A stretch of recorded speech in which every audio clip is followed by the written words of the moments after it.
figured out. Okay, so I'm just going to come and make a new file. And so I come over to the type tool, and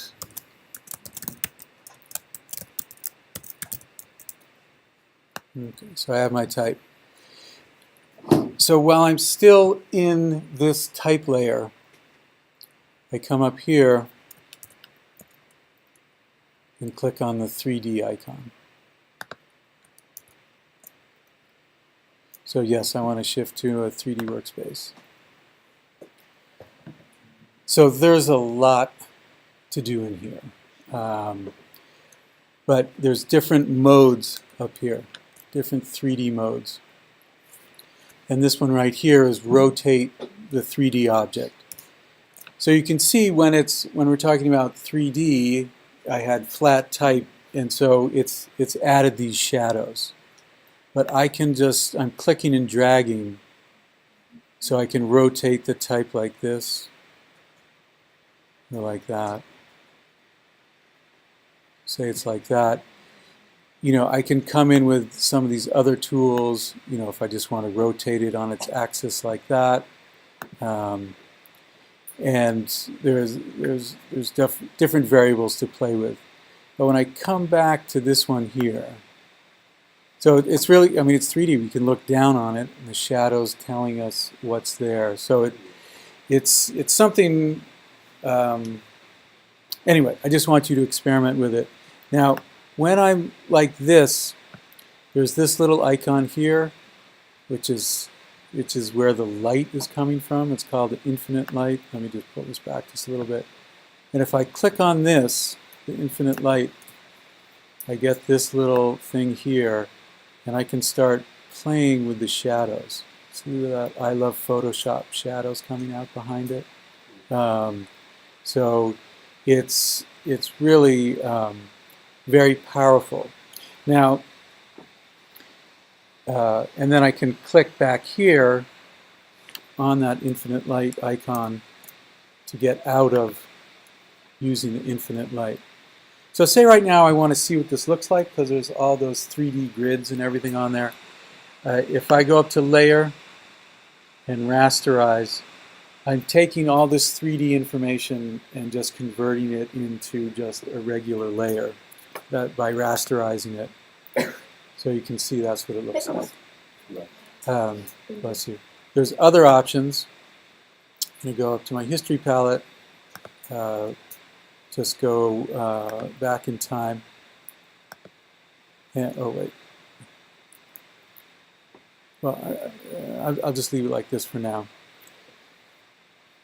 Like I said, there's a lot to do in here, but it's really cool. Like right here, you know, we talk about with the zoom lens, you know, on the zoom lens on our camera, we can, you know, zoom in like that.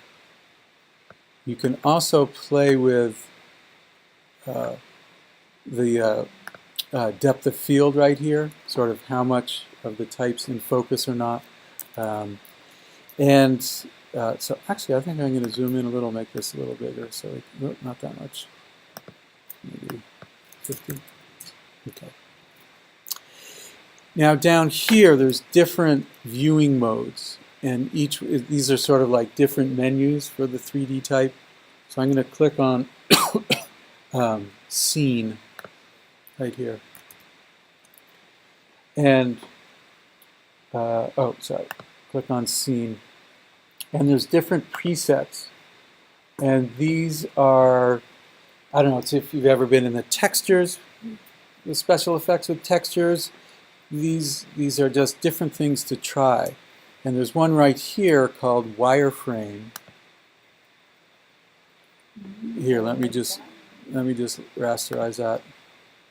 So it's like makes it into, like, it sounds like a wire frame, like turns the letters into a wire frame. I mean,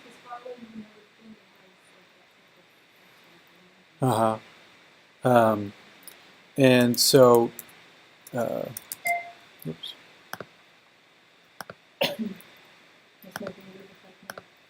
Okay. Now there's also, check this one out though, I really like this one,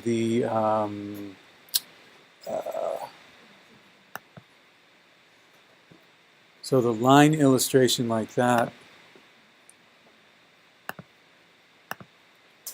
you know, kind of makes it blocky like that. Now, since I've rasterized it, you know, it's back as a regular layer. And right now, I've come here and everything looks different over here. That's because I'm in 3D mode.